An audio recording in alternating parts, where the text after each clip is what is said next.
बोला है कि दो घनों जिनमें से प्रत्येक का आयतन 64 सेंटीमीटर क्यूब है के संलग्न फलकों को मिलाकर एक ठोस बनाया जाता है। इसके प्राप्त घनाभ का पृष्ठ क्षेत्रफल ज्ञात कीजिए। बोले दो घनों में जिनमें से प्रत्येक का आयतन 64 सेंटीमीटर, तो पहले घन बना देते हैं। घन कुछ इस तरह का होगा, जैसे लूडो होता है, लूडो का गोटी, ये इस तरह का होगा।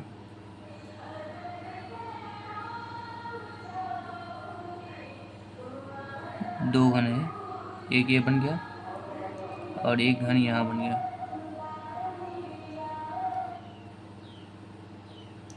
एक घन ये बन गया। इनमें से दो घन है, दोनों का क्षेत्रफल है, आयतन है 64 सेंटीमीटर क्यूब, 64 सेंटीमीटर क्यूब है।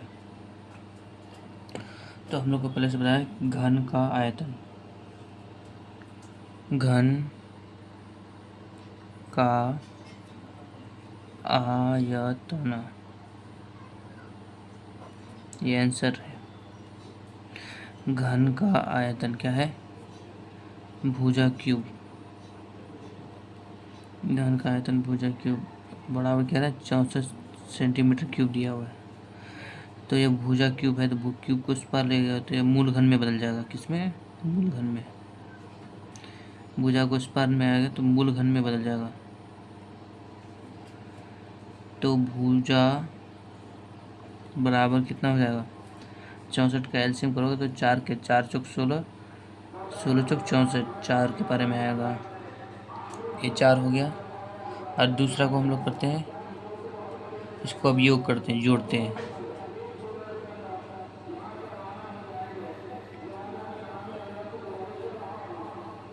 ये इस तरह से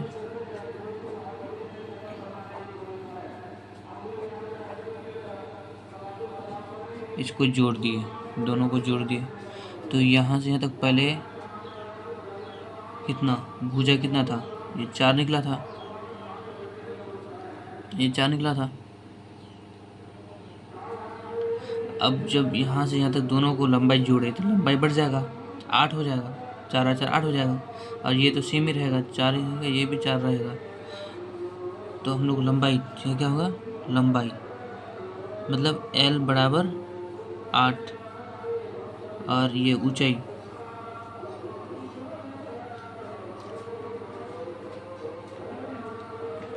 चौड़ाई B बराबर 4 और H बराबर ऊंचाई, ऊंचाई क्या है?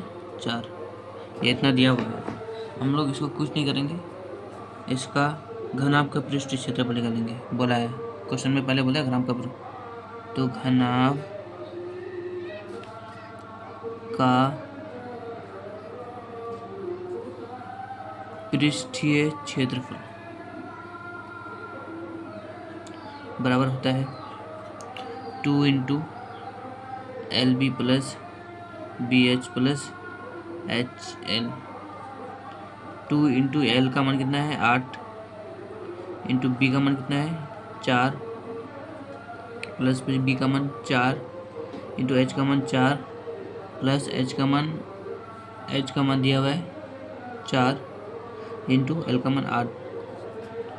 इतना को कर दिए, 8 चौक 32 प्लस 4 चौक 16 प्लस 8 चौक 32 2। अब इसको जोड़ेंगे तो 80 आ जाएगा। ये गुना है, 80 तो 160 हो जाएगा, 160 हो जाएगा सेंटीमीटर स्क्वायर। ये आंसर